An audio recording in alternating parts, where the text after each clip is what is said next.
अस्सलाम वालेकुम Nadreen don का आर्टिकल का समरी करने जा रहे हैं, तो आइए चलते हैं समरी की तरफ। बलूचिस्तान नेशनल पार्टी के सदर सरदार अख्तर मींगल पर सोशल मीडिया पर होने वाले हमले, जो अक्सर हाइब्रिड सेटअप के करीबी अनासर से मुंसलिक अकाउंट्स के ज़रिए किए जा रहे हैं, अगर वाकई ताकत के मराकज़ की सोच का मज़हर है तो ये तशवीशनाक अमर है।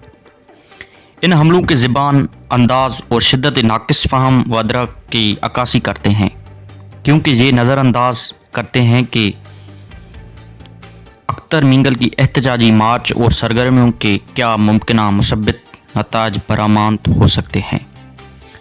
अख्तर मींगल गुज़श्ता कई माह से रियासत के बलोच अवाम के इक़्तिसादी और सियासी हुकूक से मुसलसल इनकार पर मायूसी का इजहार कर रहे हैं, जिसकी वजह से बलूचिस्तान के नौजवान में एहसास महरूमी मज़ीद बढ़ गया है। वो बार बार ख़बरदार कर चुके हैं कि अगर बरवक्त इस्लाहात ना की गई तो हालात इन जैसे सियासतदानों के हाथ से निकल सकते हैं, जो ताहाल पुरअमन और आइनी जदोजहद पर यकीन रखते हैं। हालिया दिनों में वो इस हद तक पहुँच चुके हैं कि कहने लगे हैं कि शायद हालात उनके किरदार अदा करने के दायरे से बाहर निकल चुके हैं। जब बलोच यकजहती कमेटी के रहनुमा डॉक्टर मारूंग बलोच और समी दीन बलोच को क्वेटा और कराची में पुरअमन एहतजाज के दौरान गिरफ्तार किया गया, तो अख्तर मींगल ने एहतजाजी मार्च का ऐलान किया। एक बलोच कौम परस्त रहनुमा की हैसियत से वो मौका दे रहे हैं कि वो दोबारा सियासी मंजरनामे पर नुमाया किरदार अदा करें, जो कि एक मुस्बत पेशरफ्त हो सकती है। रियासत को अख्तर मींगल की सरगर्मियों को कदर की निगाह से देखना चाहिए, क्योंकि ये अमन की राह हमवार करने में मददगार साबित हो सकते हैं।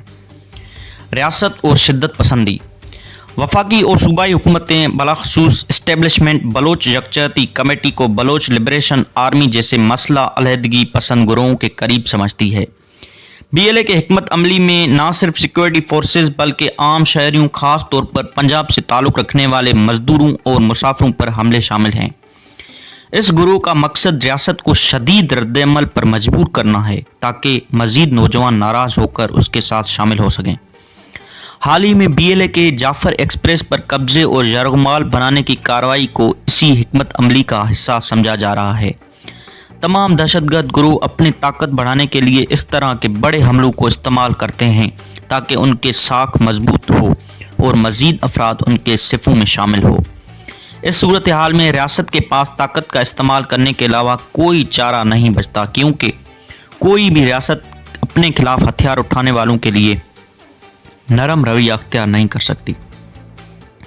ताहम दुनिया की तारीख में ये साबित हो चुका है कि सख्त अस्करी कार्रवाइयों के बाद भलाखिर मुज़ाकरात और अमन मुआहदों की ज़रूरत पेश आती है, जैसा कि आयरिश रिपब्लिकन आर्मी और बरतानिया के दरमियान गुड फ्राइडे मुआहदे के ज़रिए हुआ। इस तरह स्पेन में बाक्स अलहदगी पसंद तंजीम ATA ने भी अपनी मसला जदोजहद को तर्क करके पार्लियामेंट के ज़रिए अपने हुकूक के लिए मवस्सर आवाज़ बुलंद की। सख्त सिक्योरिटी इक़दामात, जो अक्सर इंसानी हुकूक के खिलाफ वर्जियों का सबब बनते हैं और जज्बात को भड़काते हैं, को हमेशा ऐसी इक़दामात के साथ मुतवाज़न करना चाहिए जो कशीदगी को कम करने में मदद दे सके। इसके लिए बातमाद साजिशों की ज़रूरत होती है। अख्तर मींगल और डॉक्टर अब्दुल मालिक बलोच जैसे सियासी रहनुमा, जिन्होंने आइनी हदूद के अंदर रहते हुए अपने जदोजहद जारी रखी है, इस हवाले से अहम किरदार अदा कर सकते हैं, लेकिन सिर्फ इस सूरत हाल में जब वो तमाम फ़रीक़ों को लिए काबिल एतमाद हों। रियासत को चाहिए कि वो अख्तर मींगल जैसे रहनुमाओं को कोशिशों को तस्लीम करे, क्योंकि उनकी सरगर्मियाँ आखिरकार अमन के क़याम में मददगार साबित हो सकती हैं। पाकिस्तान को दरपेश दाखिली और खारजी चैलेंजों को पेश नज़र हमें हर उस मौके का फ़ायदा उठाना चाहिए जो हमारे मसाइल को कम कर सके। हमारी और हर शहरी और सिपाही का खून कीमती और अनमोल है। हर वो इक़दाम जो इस खून रेजी को रोक सकते पाकिस्तान के मफाद में होना चाहिए। रियासत के पास दो रास्ते हैं। पहला ये कि वो ताकत के इस्तेमाल को मज़ीद बढ़ा दे, और दूसरा ये कि वो ताकत के साथ साथ दीगर ज़राए को भी बरोए कार लाए।